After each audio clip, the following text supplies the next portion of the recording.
할렐루야. 하루를 시작하는 성도들께 하나님의 은혜와 평강의 축복이 함께 하시길 기도합니다. 오늘 우리의 삶을 인도하실 하나님의 은혜를 기대하며 주시는 말씀 앞에 하나님을 향한 소망의 복음을 붙드시는 성도님들 되시기 바랍니다.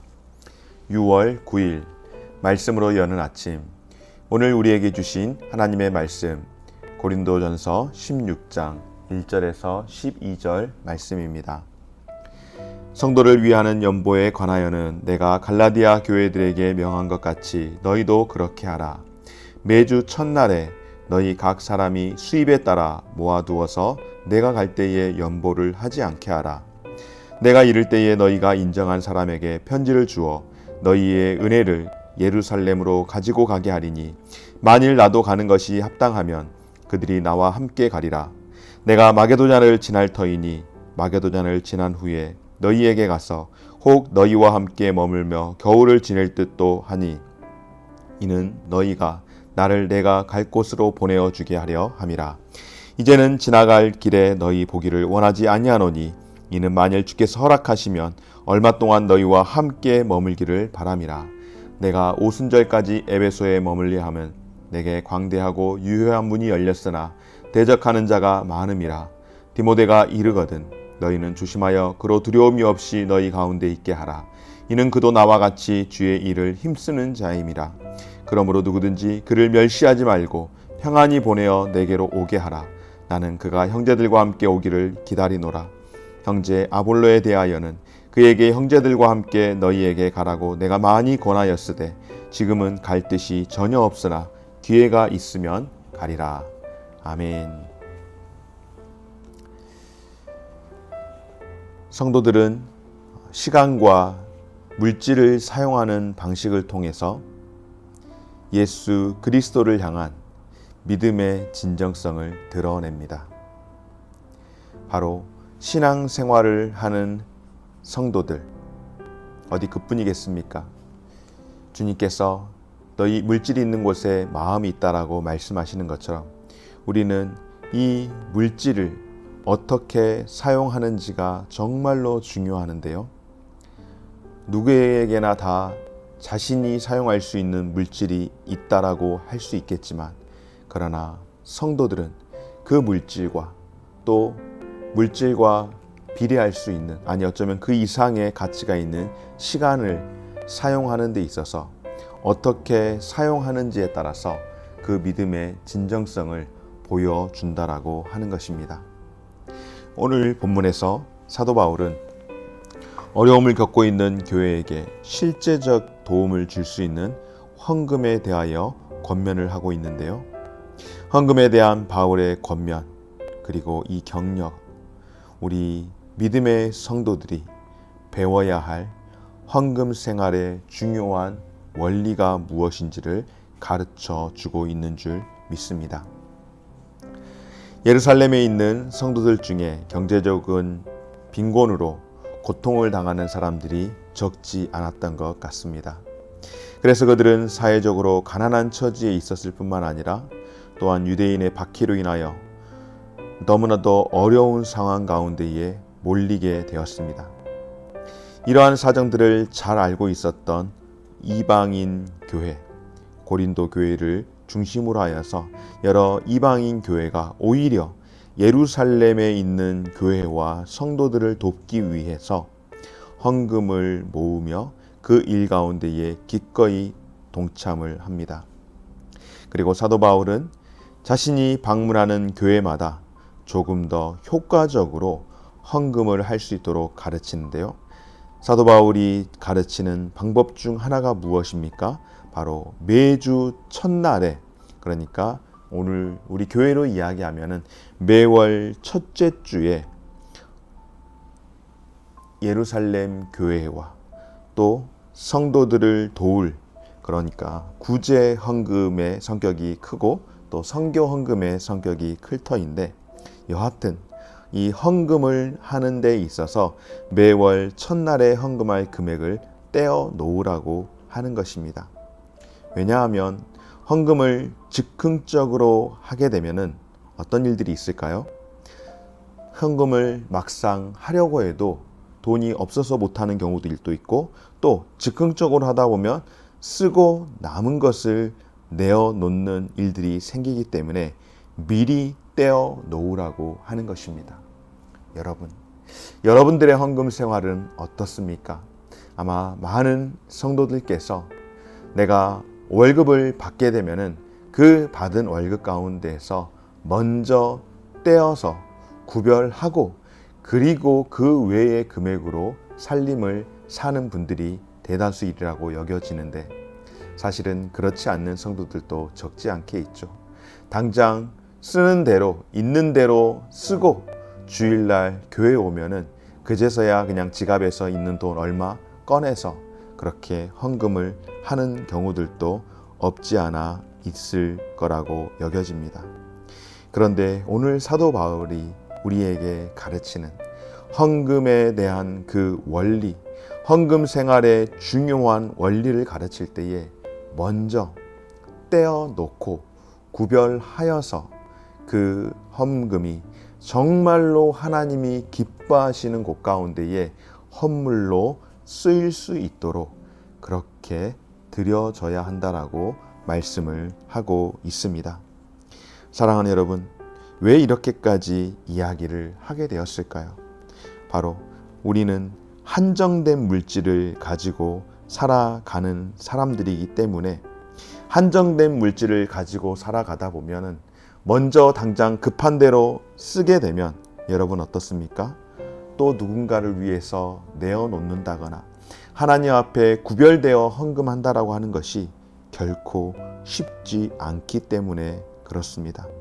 그래서 하나님께서 우리가 예수 그리스도의 몸을 이룬 한 지체로서 서로 베풀고 나눌 수 있도록 하기 위해서 정기적인 헌금 생활을 할 때에 그렇게 구분함으로써 이웃 사랑의 한 방편을 실천하도록 하고, 또 하나님 앞에서도 그 물질을 사용함에 있어서 그 정신이 모든 것이 하나님의 것인데 하나님의 것인 줄 고백하면서 그 가운데에 먼저 하나님의 것을 구별하여 드리고 그 외의 것으로 내가 살아간다라고 하는 것은, 이것은 내 스스로 하나님 앞에서 물질 사용을 함에 있어서 모든 것이 주께로 왔습니다라고 하는 고백의, 또 믿음의 고백인 줄 믿습니다. 사랑하는 여러분, 오늘 이렇게 헌금에 관한 사도 바울의 이 말씀은 우리 모든 성도들에게 중요한 원리를 제공해 주는데, 여러분, 그렇다면 헌금 누가 하는 것일까요? 모두가 하는 것이죠. 부유한 사람들만이 지킬 수 있는 의무가 아닙니다. 여유 있는 사람들만 하는 의무가 결코 아니라는 겁니다. 헌금은 예수 그리스도를 주로 영접한 모든 사람들이 감당을 해야 할 특권이며 또한 의무입니다. 하나님이 모든 것을 우리에게 주셨다라고 하는 은혜에 대한 감사의 표시이며 응답이기 때문에, 형편이 조금 괜찮아지면 하고 형편이 어려워지면 좀 어려운 것 같다라고 여겨지면 이번에 당장 필요한 데가 많아서 먼저 지출을 하고 여유가 있으면 그때 한다, 그런 식의 헌금 생활은 결코 하나님이 기뻐하지 않는다라고 하는 것입니다. 여러분, 헌금을 함에 있어서 부유한 사람들은 내가 여유가 있으니 인색함 없이 드리는 것이고, 여유가 없는 궁핍한 처지에 있는 사람들은 억지로 하는 그런 개념이 아니라, 하나님 앞에 드리는 것은 언제나 자원하는 마음으로 기쁨으로 하나님 앞에 드리는 것인 줄 믿습니다. 사랑하는 여러분, 하나님께서 우리와 같이 우리가 헌금 생활을 해 나아갈 때 하나님 어떠하실까요? 우리가 내는 헌금의 양이 아니라, 금액이 아니라 바로 하나님을 향한 마음을 보시고 기뻐하시는 줄 믿습니다. 여러분, 예수님께서 헌금을 한 일로 인하여서 칭찬했던 여인이 있지 않습니까? 바로 2 렙돈을 드린 과부를 주님이 칭찬하셨습니다. 많은 액수를 헌금한 그 어떤 부자들보다 이 여인이 자신의 전부를 드렸다라고 칭찬을 하신 적이 있습니다. 비록 그 과부가 드린 헌금액 2렙돈이면은 정말로 최소의 금액을 가지고 헌금을 한 겁니다. 헌금의 그 양으로 액수로 치면은 정말 그야말로 별 볼 일이 없는 것이죠.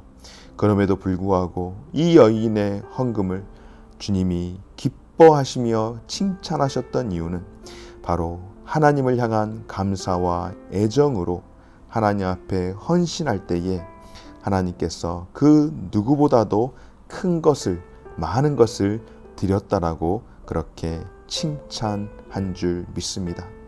사랑하는 여러분, 신앙생활을 하면서 우리가 참 적지 않은 헌금을 합니다. 주일 헌금을 비롯해서 감사 헌금을 하고 또 11조 헌금을 하고 선교 헌금을 하고 구제 헌금을 하고 건축 헌금을 하고 각양각가지의 헌금을 할 때에 요즘 우리 현대 교인들, 성도들 적지 않은 헌금을 합니다. 많은 경우에 대다수의 성도들은 그렇게 정말 하나님 앞에서 더 귀하게 잘 하는 줄 믿습니다. 그러나 우리 안에 또 우리가 가르쳐야 할 우리 자녀 세대들에게도 정말로 이 모든 것들이 하나님으로부터 시작되었고 모든 것의 주인이 하나님이라고 하는 우리의 신앙의 고백을 담아서 언제나 물질을 드림에 있어서는 쓰고 남은 것, 쓰다가 놓쳐버리는 그것이 아니라 먼저 구별하여서 그리고 그 구별함 가운데에 가장 큰 정신은 하나님께서 모든 것을 내게 주셨음에 대해서 감사하는 마음으로 또 특별히 11조와 같은 경우는 정말로 하나님께서 내 것이라고 말씀하시며 구별하라고 그렇게 말씀하시며 우리에게 가르치시는데요. 무엇보다도 하나님 앞에 드리는 물질에 있어서 인색함이 아니라 자원하는 마음, 기뻐하는 마음, 감사하는 마음을 잃지 않고 하나님 앞에서 헌신하는 저와 우리 모든 성도들 되어지시기를 주님의 이름으로 축원합니다. 이렇게 드려진 헌금이 바로 교회를 세워 나아가고 성도들을 건강하게 세워 나아가는 삶인 줄 믿습니다.